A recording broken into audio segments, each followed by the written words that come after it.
তাহাজ্জুদের সময় একটি মাত্র সূরা আপনি পাঠ করুন। অঢেল সম্পদের মালিক আল্লাহ রাব্বুল আলামিন আপনাকে বানিয়ে দিবেন। টাকা পয়সা বৃষ্টির মতো আসতেই থাকবে।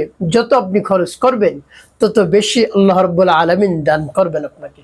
তো প্রিয় ভাই বোনেরা, তাই তাহাজ্জুদের সময় একটি মাত্র সূরা আপনি পাঠ করুন। তো তাহাজ্জুদের সময়ের অনেক গুরুত্ব এবং ফজিলত রয়েছে। প্রিয় ভাই বোনেরা, সেই সময় সকল মানুষ ঘুমিয়ে থাকে। আপনি ঘুম থেকে জাগ্রত হয়ে তাহাজ্জুদের নামাজ আদায় করে যদি সূরাটি পাঠ করতে পারেন, আল্লাহ রাব্বুল আলামিন আপনার উপর রাজি এবং খুশি হয়ে যাইবেন এবং অঢেল সম্পদের মালিক আল্লাহ রাব্বুল আলামিন আপনাকে বানিয়ে দিবেন। যা চাইবেন, টাকা পয়সা অর্থ সম্পদ সব কিছু আল্লাহ রাব্বুল আলামিন দান করবেন। তো প্রিয় ভাই বোনেরা, এই সূরাটি আপনি পাঠ করুন একেবারে বিশ্বাস নিয়ে, আস্থা নিয়ে। অবশ্যই আপনি ফলাফল দেখে আনন্দে আত্মহারা হয়ে যাবেন। তো প্রিয় ভাই বোন, আমলটি কিভাবে করবেন আমি বলে দিচ্ছি। এখন বলতে পারো হুজুর, তাহাজ্জুদের নামাজ তো আমি আদায় করতে পারি না। আমি আপনাদেরকে বলে দিচ্ছি কিভাবে নামাজ আদায় করবেন, কোন সময় নামাজ আদায় করতে হবে। প্রিয় ভাই বোনেরা, আপনি যদি আমলটি শিখতে চান তাহলে ধৈর্য এবং মনোযোগ সহকারে ভিডিওটি না টেনে দেখতে হবে, তাহলে সঠিক নিয়মে আপনি আমলটি করতে পারবেন। আর যদি টেনে টেনে কেটে কেটে দেখেন তাহলে অনেক জায়গায় বাদ পড়ে যাবে, সঠিক নিয়মে আপনি আমলটি করতে পারবেন না। তো প্রিয় ভাই বোনেরা, তাহলে চলুন কিভাবে আমলটি করতে হয়। তো প্রিয় ভাই বোনেরা, তাই বিস্তারিত জানার জন্য ভিডিওটি না টেনে দেখুন, অবশ্যই আপনি সঠিক নিয়মে আমলটি করতে পারবেন। তাহলে চলুন কিভাবে আমলটি করতে হয় জেনে নেওয়া যাক। তো প্রিয় ভাই বোন, আমলটি কখন করবেন? তাহাজ্জুদের সময়। যখন গভীর হবে, 3টা 3:30 বেজে যাবে, সেই সময় আপনি ঘুম থেকে জাগ্রত হয়ে 2-4 রাকাত তাহাজ্জুদের নামাজ আপনি আদায় করবেন। সর্বপ্রথম আপনি উত্তম রূপে পবিত্রতা অর্জন করবেন।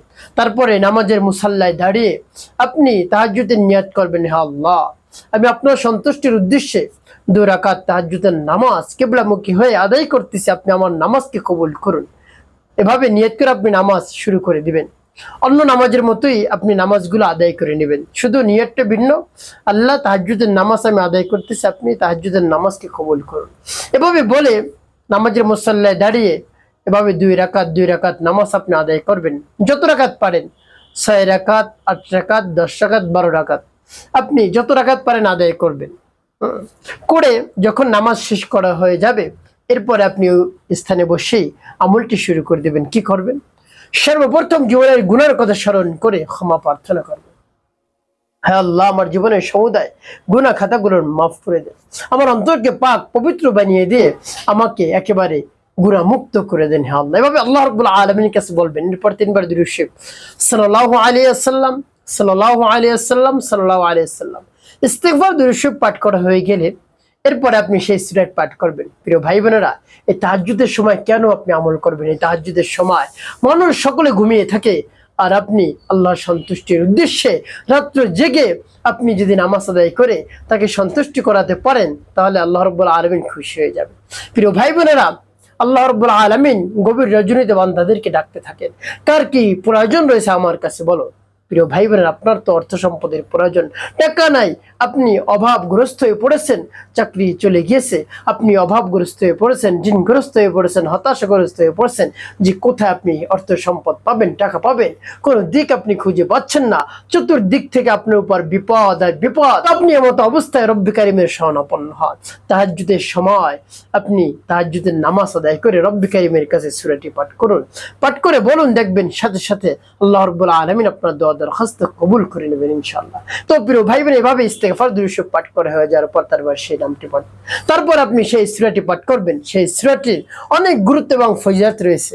প্রিয় ভাই বোন, আমাদের সকলেই সেই সূরাটি মুখস্থ রয়েছে। সেই সূরাটি যদি আপনি একবার পাঠ করেন, একবার 10 পারা কোরআন শরীফ পড়ার সওয়াব, 2বার পাঠ করলে 20 পারা কোরআন শরীফ পড়ার সওয়াব, 3বার পাঠ করলে 30 পারা কোরআন শরীফ পড়ার সওয়াব আল্লাহ রাব্বুল আলামিন আপনার আমলনামায় লিখে দেবেন। সুবহানাল্লাহি বিহামদিহি। তো 3বার যদি সেই সূরাটি পাঠ করতে পারেন, তাহলে আল্লাহ রাব্বুল আলামিন পুরো 1 খতম কোরআন শরীফ পড়ার সওয়াব আপনার আমলনামায় লিখে দিবেন। যদি 10 বার পাঠ করেন, জান্নাতের মধ্যে আল্লাহ রাব্বুল আলামিন একটি অট্টালিকার ব্যবস্থা করে দেন আপনার জন্য। সুবহানাল্লাহি বিহামদিহি।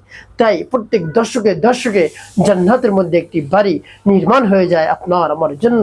যিনি পাঠ করবে, আল্লাহ রাব্বুল আলামিন তার মর্যাদা, তার সম্মান বৃদ্ধি করেন, তার সম্মান আল্লাহ রাব্বুল আলামিন বৃদ্ধি করতে থাকেন।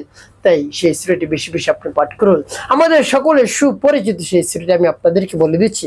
সূরাটি পাঠ করে পরবর্তী কি কি করবেন বলে দিচ্ছি, আগে সূরাটি বলে নেই। বিসমিল্লাহির রাহমানির রাহিম।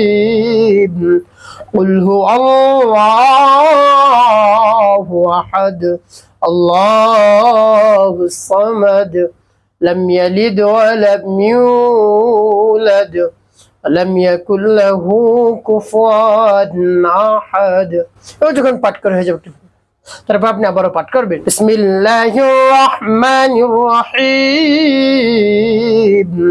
কুল হুয়াল্লাহু আহাদ আল্লাহুস সামাদ লাম ইয়ালিদ ওয়া লাম ইউলাদ লাম ইয়াকুল লাহু কুফুয়ান আহাদ। পাঠ করা শেষ। তারপর আপনি মনে ধরেন আবার পাঠ করবেন বিসমিল্লাহির রাহমানির রাহিম। কুল হুয়াল্লাহু আহাদ আল্লাহুস সামাদ লাম ইয়ালিদ ওয়া লাম ইউলাদ লাম ইয়াকুল লাহু কুফুয়ান আহাদ। পাঠ করা সবার একটু প্রিয় ভাই বোন, কতবার পাঠ করবেন? গুনি গুনি 41 বার আপনি পাঠ করবেন। শেষে নবীজি সাল্লাল্লাহু আলাইহি সাল্লামের মহব্বত নিয়ে, ভালোবাসা নিয়ে 7 বার দুরূদ ইব্রাহিম পাঠ করবেন। আল্লাহুম্মা সাল্লি আলা মুহাম্মাদ ওয়া আলা আলি মুহাম্মাদ কামা সাল্লাইতা আলা ইব্রাহিম ওয়া আলা আলি ইব্রাহিম ইন্নাকা হামিদুম মাজিদ। আল্লাহুম্মা বারিক আলা মুহাম্মাদ ওয়া আলা আলি মুহাম্মাদ কামা বারাকতা আলা ইব্রাহিম ওয়া আলা আলি ইব্রাহিম ইন্নাকা হামিদুম মাজিদ। এবং যখন দুরূদ ইব্রাহিম পাঠ করা হয়ে যাবে, আপনি আমলটি করা শেষ, ওই স্থানে বসে রব্বে কারীমের দরবারে হাত উত্তোলন করবেন। তার শাহী দরবারে হাত উত্তোলন করে বলবেন, হে আল্লাহ, আপনি হলেন আমাদের খালিক, আমাদের মালিক, আমাদের হায়াত দাতা, জীবন দাতা, রিজিক দাতা, সবকিছু আপনার কুদরতি কবজায়। আপনি আমার চাওয়া পাওয়া পূরণ করে দিন। গভীর রজনীতে আপনি দোয়া কবুল করে নেন।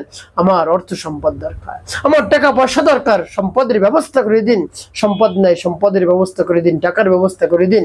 অভাব অনটন দূর করে আমাকে স্বাবলম্বী করে দিন। এভাবে রব্বে কারীমের কাছে মন খুলে প্রাণ ভরে বিশ্বাস নিয়ে, আস্থা রেখে, ভক্তি রেখে বলবেন, দেখবেন সাথে সাথে রব্বে কারীম আপনার চাওয়া পাওয়া পূরণ করে দেবেন ইনশাআল্লাহ। প্রিয় ভাই বোনেরা, একটি কাজ আপনাকে করতে হবে, 5 ওয়াক্ত নামাজ আদায় করতে হবে। নামাজ কখনো ছাড়া যাবে না।